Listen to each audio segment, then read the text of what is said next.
Every single weekend, millions of us throw on our jerseys, tune in, and basically buy into a beautifully packaged billion-dollar lie. Welcome to a brand new explainer right here on the Sportx Radar YouTube channel. Today, we're tearing down the ultimate football illusion. Before we dive into the madness, do me a huge favor. Hit that subscribe button and give this explainer a like so you never miss out on our deep dives into the real stories behind the beautiful game. All right, let's talk about the English Premier League. We're constantly told it's the absolute pinnacle of the sport, right? The unparalleled broadcasting, the shiny state-of-the-art stadiums, those dramatic sweeping camera angles. Man, it all screams world dominance. But today, we're peeling back that shiny packaging and looking past those multi-billion-dollar TV deals. We're diving straight into the raw data to ask a really uncomfortable question about their recent performances on the European stage. Because when a league generates that much global revenue, but routinely collapses against continental opposition, we gotta look in the mirror. Are we witnessing genuine, undisputed footballing supremacy, or are we just willing victims of the greatest marketing bubble in sports history? Let's unpack this massive gulf between the media hype and the cold, hard reality on the pitch. I want you to put yourselves in the shoes of an everyday working-class fan for a second. You know, the fan who's dropping a huge chunk of their hard-earned cash on exorbitant TV subscriptions and crazy overpriced season tickets. The fan who literally lives and breathes their club, fully expecting their star-studded, expensively assembled squad to just go out there and conquer Europe. Well, that fan is starting to feel incredibly cynical right now. And frankly, they have every right to be.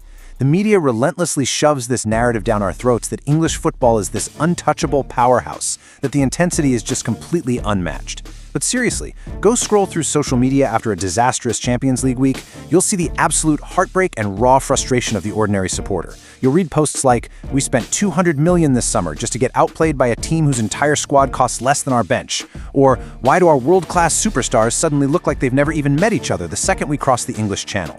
The heartbreak is so palpable. You watch these players, guys bought for astronomical, record-breaking fees, and suddenly they look completely lost, totally fatigued, or just technically inferior under those midweek lights. It forces a pretty brutal realization, doesn't it? Are you actually getting your money's worth, or is the media just feeding us a carefully constructed billion-dollar lie to keep the domestic cash flowing, all while masking a deep underlying sporting failure? The contradiction here is absolutely staggering. We are constantly battered over the head with this claim, the best league in the world. It's repeated with such blind arrogance, it's treated like an undeniable fact. But guys, the raw data from the last 10 years of the Champions League knockout stages tells a remarkably different and honestly kind of embarrassing story. When you actually line up the statistics, the gap between financial dominance and on-pitch efficiency is alarming. Just look at the success rates of Spain's La Liga and Germany's Bundesliga compared to English clubs in the later stages of European competition over the last decade. We're talking about Premier League clubs that possess resources and broadcast revenues dwarfing their European rivals by factors of 3 or 4 to 1. Yet, if we analyze the comparative tables of transfer expenditure versus actual European trophies won, the return on investment for English clubs is abysmal.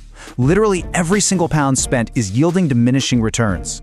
English clubs are taking on massive, crippling debt to finance these astronomical transfer budgets, buying up the world's supposed top talent, only to be systematically dismantled by clubs operating on a fraction of that budget. So you have to ask yourself, does an extra £100 million actually buy European pedigree, or does it just buy media hype? The data overwhelmingly points to the hype. That financial supremacy simply isn't translating into undisputed European dominance. To really understand why this keeps happening, we need to put on our football strategists' hats and deeply analyze the tactical failures that lead to these European exits. Because we aren't just talking about bad luck here. We are talking about fundamental flaws in coaching philosophy. Take that dramatic, recurring story we see almost every year. A highly funded English elite club is absolutely flying high domestically in November, looking unstoppable, only to face a catastrophic collapse in Europe by March. Domestically, their high-intensity, physical, relentless pressing game works wonders. But when these teams face the tactical flexibility of European opponents, they get completely exposed. English teams often deploy incredibly rigid formations with these super high defensive lines. And when they come up against a savvy Spanish or German side utilizing a fluid mid-block and rapid transitional play, man, those high lines are torn to shreds.